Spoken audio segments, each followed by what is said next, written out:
آگے دوسرا سوال یہ ہے کہ ان شبابہ فیما ابلاہ، تمہیں ہم نے جوانی دی تھی، اس جوانی کو تم نے کس طرح پرانا کیا، یعنی اس جوانی کو کس طرح بڑھاپے تک پہنچا دیا، یعنی جوانی کا زمانہ تم نے کس طرح گزارا۔ جب بڑے ہو جاتا ہے نا آدمی، عمر بڑی ہو جاتی ہے، خیال ہوتا ہے کہ اب میری موت کا وقت قریب آنے والا ہے، تو اس وقت تو بڑے سے بڑا گناہگار بھی وہ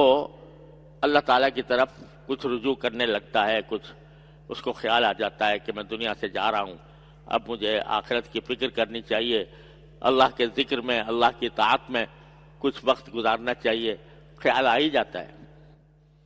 لیکن اصل بات یہ ہے کہ جوانی میں جبکہ سارے قوہ مضبوط ہیں، بڑے سے بڑی مہم سیر کرنے کا جذبہ موجود ہے،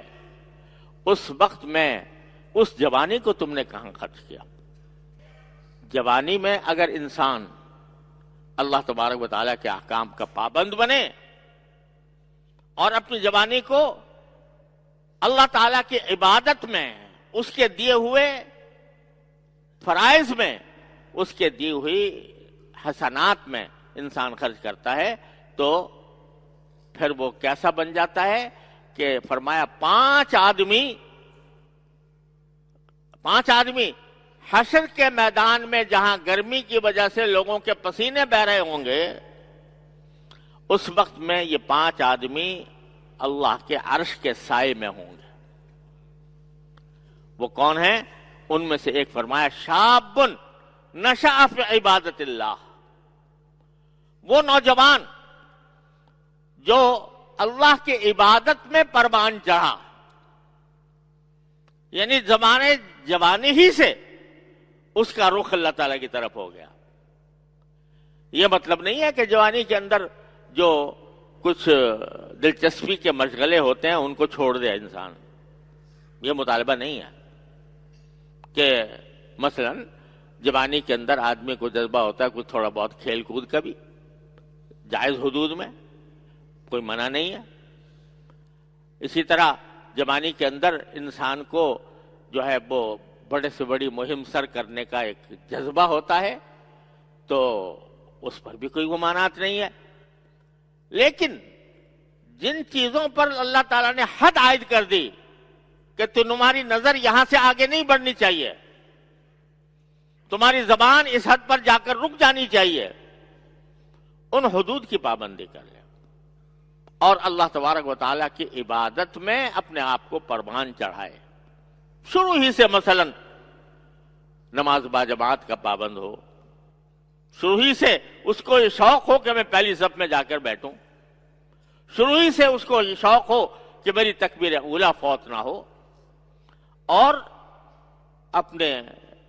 معمولات میں، اپنی زندگی کے معمولات میں اللہ کے ذکر کو داخل کرے، قرآن کریم کی تلاوت کو اپنا روزانہ کا معمول بنائے، تھوڑا ہو یا زیادہ، کوئی دن قرآن کریم کی تلاوت سے خالی نہ رہے۔ اس بات کا جذبہ ہو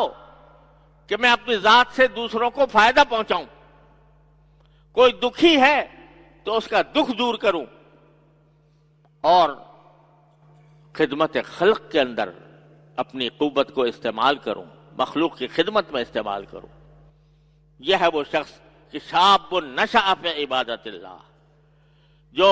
یہ جوان ہے جو اللہ کی عبادت میں پروان چڑھا، تو اللہ تبارک و تعالیٰ اس کو اس دن جبکہ لوگوں کے پسینوں میں لوگ ڈوبے ہوئے ہوں گے، سورج انتہائی قریب ہوگا، اس وقت میں اللہ تعالی جلالہ ایسے نوجوان کو اپنے عرش میں،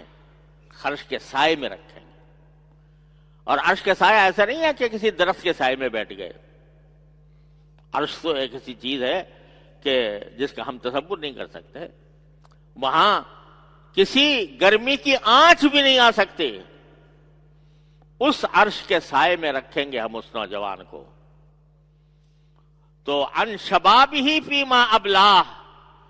دوسرا سوال جو کیا جائے گا وہ یہ کہ تمہیں جوانی دی تھی، اس جوانی کو تم نے کس طرح پرانا کیا، یعنی کس طرح اس کو خرچ کیا، یہاں تک کہ بڑھاپے میں پہنچ گئے۔ بڑھاپے میں پہنچ کر تو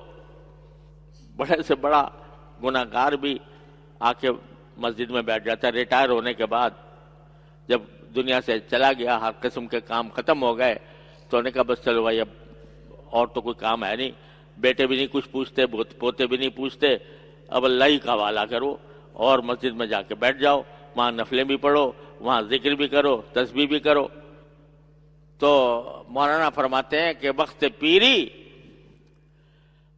پیری گر کے ظالم می شبد پرہیزگار، در جوانی توبہ کردن شیبہ پیغمبریست۔ کہہ رہے بھائی بڑھاپے میں تو جو ظالم بھیڑیا ہوتا ہے وہ بھی پرہیزگار بن جاتا ہے، نہ منہ میں دانت نہ پیٹ میں آنت، تو کیا کسی کو پھاڑ کے کھائے گا؟ لہذا ظالم بھیڑیا بھی بڑھاپے میں پرہیزگار بن جاتا ہے، لیکن در جوانی توبہ کردن شیوہ پیغمبریست، جوانی کی حالت میں توبہ کرنا اور اللہ تبارک و تعالیٰ کی معصیتوں سے بچنا، یہ ہے پیغمبروں کا شیوہ۔ اس لیے فرما رہے ہیں کہ ارے جوانوں، اس جوانی کو معمولی چیز نہ سمجھو، تمہیں اللہ تبارک و تعالیٰ نے قوت دی ہے، تمہیں توانائی دی ہے، تم اگر چاہو تو جتنی چاہو عبادت کر سکتے ہو۔ بڑھاپے میں پہنچو گے تو تمہیں نماز پڑھنے کے لیے بھی کرسی چاہیے ہوگی، اور اگر تم حج کو، یہ لوگ انتظار کرتے رہتے ہیں جی حج جو ہے وہ ہم جا کے بڑھاپے میں کریں گے۔ ارے بھائی یہ عبادت جو ہے حج کی عبادت، یہ قوت چاہتی ہے، طاقت چاہتی ہے،